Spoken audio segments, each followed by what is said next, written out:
Olá, bom dia, amigos e amigas do canal. Dica de hoje. Meu nome é Daniel Nigri. Hoje é dia 8 de julho de 2017. Vamos falar hoje sobre o IPO do Carrefour. Antes de começar a falar, eu vou querer falar algumas coisas sobre IPO, porque normalmente o vídeo de sábado é sobre economia, então eu quero botar um viés um pouco mais dessa forma. Eu quero falar o seguinte: por que as empresas abrem capital na bolsa? E uma outra pergunta também, depois que eu explicar essa, eu vou falar também. Normalmente, o que acontece? As empresas, elas precisam se capitalizar, elas precisam ter dinheiro para fazer aqueles investimentos que ela tanto precisa. Elas podem crescer de forma orgânica, que seria aquela forma que ela cresce sempre com capital próprio, ou ela pode pegar capital de terceiros. Capital de terceiros gera juros, o que nem sempre é ruim. A gente já viu aqui que algumas empresas sabem pegar capital de terceiros e fazer isso de uma forma muito bem, de uma forma muito boa, lucrativa, que gera resultado para o acionista, que consegue pagar os resultados, os juros de quem emprestou, né, dos terceiros, e ainda sobra mais dinheiro para os acionistas do que sobraria no crescimento orgânico. Mas a forma quando você abre o capital da empresa é uma forma que, entre aspas, né, você está diluindo a tua sociedade, você está pulverizando a tua sociedade, mas você consegue esse capital, entre aspas, de graça, né? Porque o acionista novo ele também vai querer depois dividendos, percentual dos lucros futuros, e entre aspas. E aí as pessoas me perguntam assim: tudo bem, aí a empresa tem uma injeção grande de capital e depois, o que ela ganha com isso? Era a segunda pergunta. O que a empresa ganha com isso? No caso, o Carrefour vai abrir capital agora, o que ele vai ganhar com isso depois? Tá? Eu acho que vocês já devem ter visto algumas empresas fazerem, por exemplo, subscrição. Quando elas fazem subscrição, o que acontece? O próprio acionista, né, os minoritários e os controladores, eles precisam botar dinheiro do bolso deles para conseguir novas ações, um percentual dessas novas ações. Normalmente por um valor menor do que o valor de mercado, então eles têm um ganho de capital com isso também, mas é uma forma, bem ou mal, de você conseguir se capitalizar depois também. Outra forma, outra coisa que as empresas costumam ganhar muito é que, pelo fato delas estarem com capital aberto, serem auditadas sempre, fazem com que as taxas de juros dos empréstimos normalmente sejam menores do que aquelas empresas de capital fechado. Então, uma empresa dessas com capital aberto na bolsa, ela vai conseguir uma taxa melhor de empréstimo, ou numa emissão de debenture, ou ou em até um empréstimo bancário mesmo, uma emissão no exterior, em relação a uma empresa de capital fechado conseguiria, porque os resultados são muito mais abertos, são muito mais confiáveis. Tá? Então, por isso as empresas fazem IPO, e hoje a gente vai analisar aqui o IPO de Carrefour. Então, vamos começar aqui. Lembrando sempre a vocês que não se esqueçam de entrar lá, www.dicadehoje7.com, sempre com artigos interessantes. As planilhas também estão à venda no barra planilhas, o barra produtos recomendados, produtos que são bons também, que não são meus. Mas vamos ao que interessa hoje, IPO Carrefour. Vou fechar aqui a minha cara e a gente vai começar. Bom, eu estou colocando aqui IPO Carrefour, mas na verdade o nome jurídico dela é Atacadão, tá? Então eu vou falar Carrefour, mas entendam Atacadão, até porque o código é CRFB3. Primeira coisa que a gente tem que entender é o que eles vão fazer com a abertura de capital. O que eles vão emitir de ações? Eles vão emitir 205 milhões de novas ações, e 91 milhões de ações são ofertas secundárias. O que é secundária? Um sócio irá vender, tá? 205 milhões são novas ações. Isso aqui, o que vier dessas 205 milhões entra no caixa da empresa. O que vier dessas 91 milhões entra no caixa do sócio que vai vender a participação dele. Então tem 297 milhões de ações que vão ser distribuídas. a faixa de preço entre 15 e 19, e ainda tem um lote aqui suplementar que faz com que isso suba para 341 milhões. Ainda existe um outro lote adicional também que eu não quis incluir aqui para não confundir a cabeça aí de todo mundo, tá? Mas vamos imaginar aqui, 341 milhões de ações no total. Tá? E a gente vai ver as condições depois, vai ter um outro slide mostrando isso. Então, o que acontece? O público-alvo da oferta, um dos públicos, né, o A, investidoras, pessoas físicas e jurídicas e clubes de investimentos. Valor mínimo 3 mil, valor máximo 1 milhão. Para essas pessoas aqui, eles reservam 10%, pelo que eu li lá no manual. Tá? Vai entre 5 de julho de 2017, período de reserva, então já começou, até 17 de julho de 2017. As ações, elas têm alguns direitos e tem alguns que são um pouco estranhos, um pouco esquisitos. Então vamos lá. E tem outros que são só questão do novo mercado, mas eu acho que vale a pena a gente falar. Então olha só. Primeira coisa. Observadas as disposições aplicadas da lei das ações, direito ao dividendo mínimo obrigatório em cada exercício social não inferior a 0,1% do lucro líquido. Então, ela não garante aquele 25% do lucro líquido que considera um mínimo e que eu já disse que é mó balela, né? As empresas não são obrigadas a distribuir 25%. Então, se ela quiser distribuir 0,1%, ela pode, tá? Como ela vai ser novo mercado, ela tem direito a tag along para todas as empresas, tá? Ó, a legislação vigente e regulação do novo mercado. Então, no caso de alienar ações ordinárias aí da companhia, os minoritários vão ter as mesmas condições do controlador. E em um caso de oferta pública de aquisição de ações, vai ser vendida por um valor que o laudo, que vai ter que ser contratado um laudo que vai determinar o valor econômico das ações. E com esse valor econômico dessas ações, vai poder, aí sim vai ser o valor de venda. Tá? Que nem sempre é uma garantia, né? A gente vê em Unipar Carbocloro agora o problema que está tendo. O laudo supostamente deu lá R$ 7,50 e se você analisar a empresa, você vê que ela vale muito mais. Tá? Mas, enfim, é uma garantia a mais aqui. Agora vamos começar a falar da empresa. Ela está em 150 cidades, em 26 estados. Nela não é só comércio alimentar, como as pessoas pensam, tem não alimentar também, eu vou mostrar isso aqui embaixo. Então tem o atacadão, que é produtos alimentares, aí como é atacado, você pega tanto consumidores finais quanto revendedores e fornecedores. A marca é Atacadão mesmo. O varejo tem a marca Carrefour e Carrefour Bairro. Produtos alimentares aí direto para as pessoas físicas, né, os consumidores finais. Tem loja de conveniência, que o nome é Express. Drogarias e postos de gasolina. E produtos não alimentares pelo e-commerce. Então, quer dizer, o e-commerce ela vende aí diversos produtos. Tá? Créditos ao consumidor também, pelo banco CSF. Controlador, o Carrefour é controlador com 51% e a gente vai ver que a outra parcela é do Itaú, tá? A gente vai ver isso mais para frente. Só para vocês terem uma ideia de como os outros setores também são importantes, você vê aqui pelo número de lojas, ó, que as conveniências, as drogarias, os postos de combustíveis, eles têm bastante coisa também. E outra coisa que eu achei interessante também e que vai muito contra o atual mercado é o seguinte: eles têm um modelo de ativos imobiliários próprios. Então as lojas, a maior parte das lojas, ó, são proprietários de 141 das 160 lojas de atacado e de 73 das 102 lojas de hipermercados.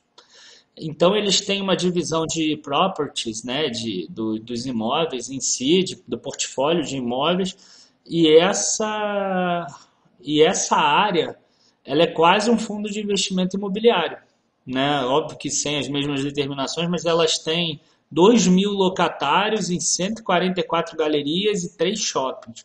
Uma área bruta locável de 274 mil metros quadrados. Para vocês terem uma ideia que é um gigante, né? Não é só vários supermercados. Tá? Eu acho que diferencia até do próprio Pão de Açúcar. Vocês vão ver que eu não vou comparar com o Pão de Açúcar lá no final. Então, dados financeiros da empresa. Vamos começar com dados financeiros. Eu gosto muito de olhar essas linhas aqui, ó, para a gente ver aqui o que teve de aumento.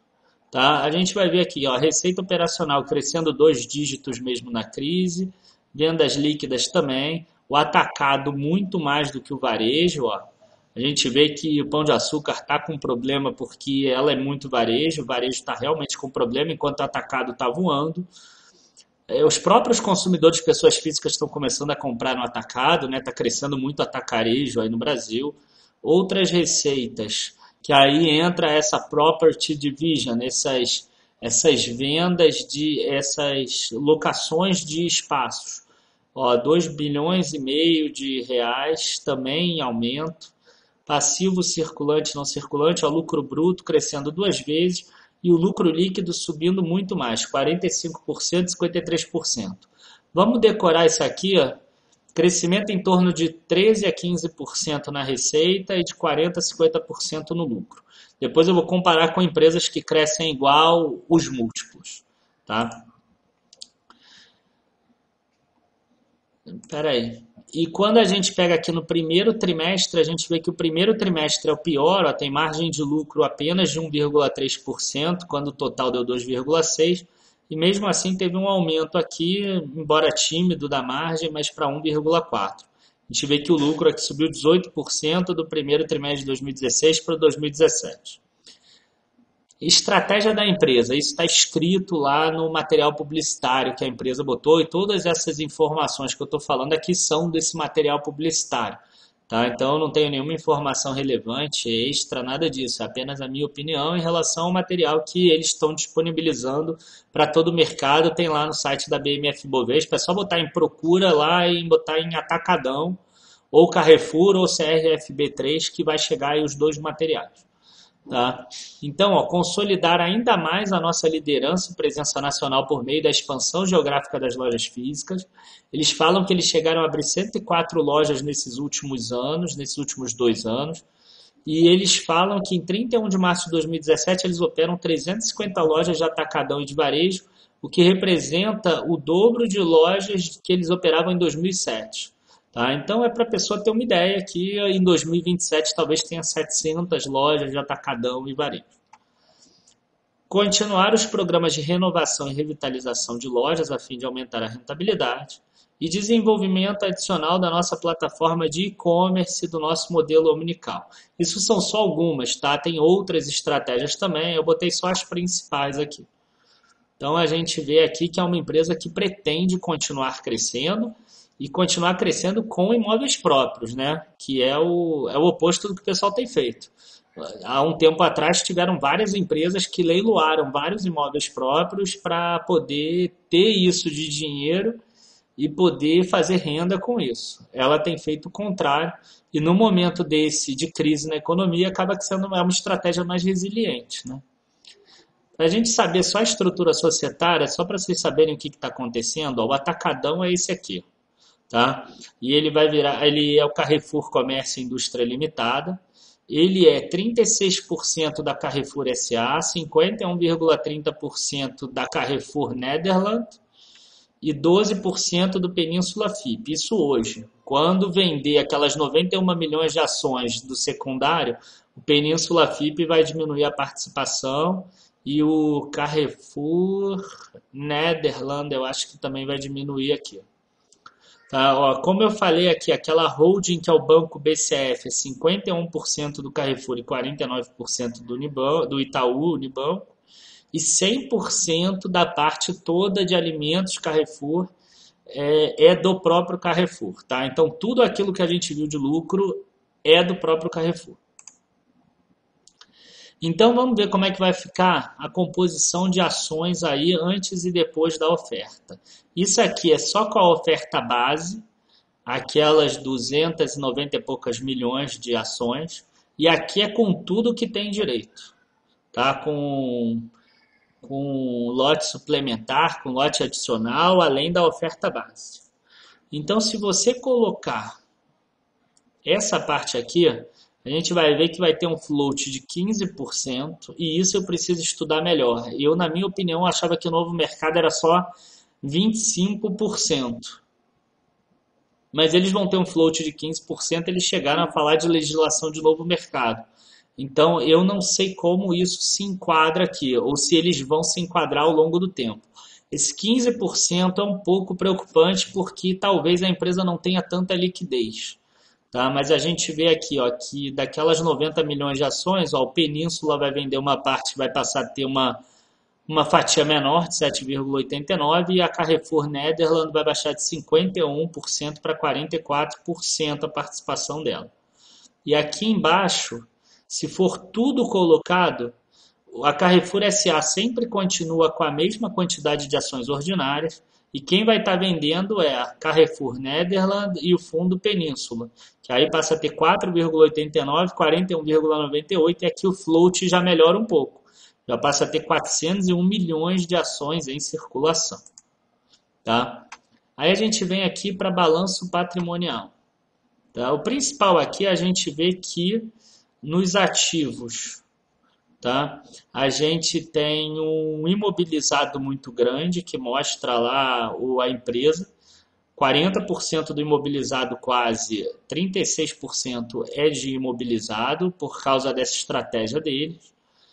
A gente tem aqui um capital de giro de uns 9 bilhões, tá? E o caixa reduziu muito em relação a 31 de dezembro de 2016. O total de ativo acabou reduzindo também. Tá? Mas aqui no passivo a gente vê que a empresa está muito bem. Por quê? Porque ela tem aqui os fornecedores dela em 5 bilhões. A gente tem aqui dívidas de 2 bilhões mais 2.600, dá 4 bilhões e 700 contra um patrimônio líquido de 8.600. Então a empresa está bem pouco alavancada. Tá? A gente vê aqui que o dividendos a pagar é bem pequeno. Ó. Dividendos a pagar aqui é bem pequeno, mostrando que a empresa não tem foco hoje em pagar dividendos. Não sei se vai mudar ou não. Tá?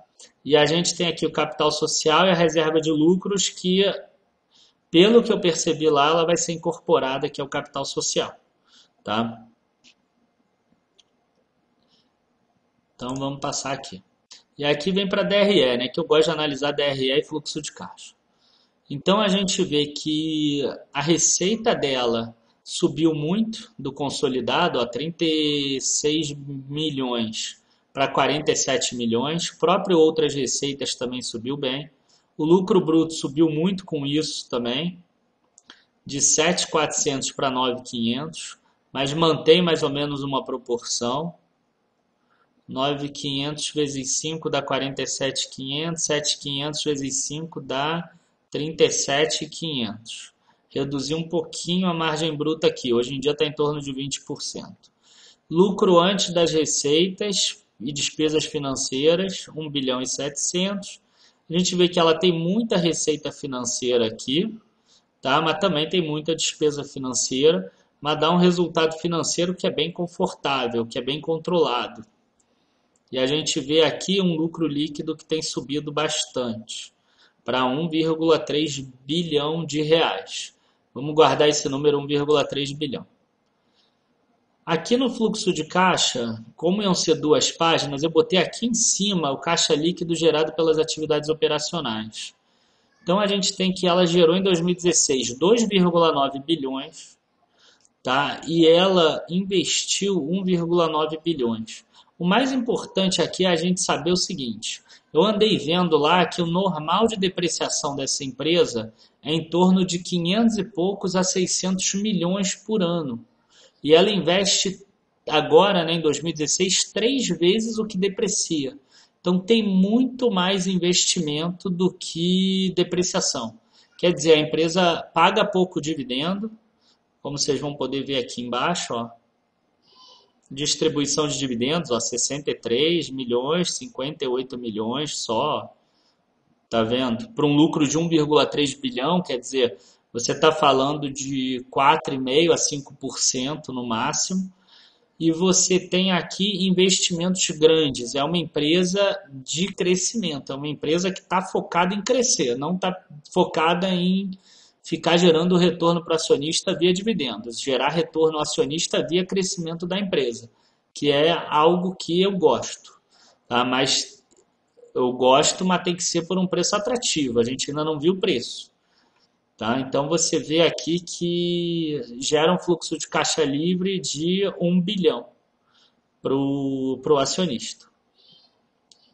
Tá? No último ano aqui, desse 1 bilhão, ela preferiu pagar 63 milhões em dividendos, 670 milhões em financiamento, que dá uns 600 milhões de redução aqui de dívida, né? Quanto ela captou de empréstimo, menos o que ela pagou. Ela liquidou esses instrumentos derivativos e ainda aumentou o caixa em 360 milhões. A gente já viu que no primeiro trimestre esse caixa já foi quase todo corroído, provavelmente com novos investimentos novos. Tá? Então a conclusão que eu chego, empresa de crescimento, baixos dividendos, 3 vezes mais investimento que depreciação. Aí o preço sobre lucro, a gente viu que vai gerar em torno de 2 bilhões de ações, tá? 1,98 bilhão de ação. Então a gente tem aqui o lucro é 1,98 bilhão de ações vezes R$ 15, que é o menor preço da faixa de preço, o que pode ser mais ou menos, também pode ser mais de 19 ou pode ser menos de 15. Se a gente pegar isso e dividir pelo lucro do ano passado, a gente vai ter aqui em torno de 20. Tá? Eu aqui, quando eu botei 22, eu devo ter feito cálculo com 2 bilhões de ações e devo ter botado 1,3. Tá? Se for 19, a gente vai ter 19 vezes 1,98 bilhão dividido por 1,3. Vamos imaginar 1,3. 28,93. Tá? Então o preço vai ficar entre 20 e 29, preço sobre lucro. O Enterprise Value em torno de 34,6 bi a 42,6 bi, que é exatamente o 1,98 bilhões de ações vezes, por exemplo, 19 o preço máximo, mais aquela dívida de 4,7 bilhões, se eu não me engano. 42,6. Eu ali no cálculo eu também botei aqui 2 bilhões de ações. Se for R$15 o preço, aí é 34,6 bilhões, o que seria melhor, comprar por um valor menor. O capital investido é 82% de capital próprio, se você imaginar isso aqui, né? 34,6 bilhão contra 4,6, ou 42,6 contra 4,6 de dívida. E aí a gente tem aqui o Enterprise Value dividido por EBITDA na maior faixa de 12,6. Na menor faixa daria 10, o que é bem aceitável. Mas só que eu preferia fazer uma comparação com outras empresas de crescimento. Então eu peguei aqui no Invest, eu peguei empresas que crescem muito lucro, vi se esse lucro foi gerado por um crescimento de receita também, que é exatamente o que aconteceu. Então a gente vê, por exemplo, a Qualicorp, não importa muito esse valor, só importa que cresceu muito lucro. Então cresceu muito lucro, a receita também cresceu bastante, então quer dizer, tem um viés aqui parecido com o do Carrefour. Ela negocia 25 na faixa que está lá. Crescimento do lucro, Fleury com crescimento de receita. Negocia 31. Raia Drogasil, crescimento do lucro com crescimento de receita. Negocia na faixa de 49. A gente tem aqui, JBS, está com problema, eu vou tirar. Croton, acabou de ter uma questão aí também em relação à fusão dela, vou tirar, tem coisa extra. Aí você pega aqui, ó, Smiles estaria mais descontada, tá? Mas mesmo assim é serviço, mas tudo bem, mas está mais descontado. Aí você pega aqui, São Martinho, cresceu bastante também, 21. CVC cresceu bastante a receita com o crescimento do lucro bom, mas o crescimento do Carrefour foi maior ainda, né? Estava em 40 e poucos por cento, 50%. Mas mesmo assim, ó, preço sobre lucro 22. Aí MDIA, ó, crescimento já menor da receita, ó, um crescimento mais baixo. Aí preço sobre lucro 17. Hipermarcas é 49. A própria Renner, ó, que cresce a receita que o pessoal gosta, cresce o lucro, 31. Então, quer dizer, eu pegar uma ação dessas entre 20 e 28, com o Enterprise Value dividido por EBITDA de até que seja 12 no preço máximo, comparando com essas outras empresas, esses indicadores, na minha opinião é compra, tá? Na minha opinião vale a pena. E é isso, tá? Eu inclusive, eu devo entrar aí 5 dias depois, né? Eu não posso entrar no mesmo dia, mas para mim é compra, tá? Enfim, é isso, gente. Queria agradecer aí a todos por estarem acompanhando mais esse vídeo. Espero que vocês tenham aprendido por que uma empresa faz IPO. Comparei essa empresa aqui. Eu acho que as pessoas têm que tirar um pouco essa restrição em termos de IPO, porque se a gente pegar aí das empresas que abriram capital, a gente vai ver aí, teve a Aliar ano passado, que realmente caiu muito. A gente tem a Hermes Pardini esse ano que abriu e subiu. A gente tem a Movida que abriu e subiu também. E a gente tem a Azul que abriu capital e também subiu. Então, acho que a gente tem que ficar ligado porque nem sempre são operações ruins, tá? Algumas são ruins, outras são boas, igual as ações também. Algumas são ruins e outras são boas. O que precisa é analisar e saber direitinho o que acontece, tá? Queria agradecer de novo a todos, lembrando para vocês entrarem lá no www.dicadehoje7.com e por hoje é só, queria agradecer de novo, falar aí muito obrigado, bom final de semana e bons negócios na segunda. Abraços.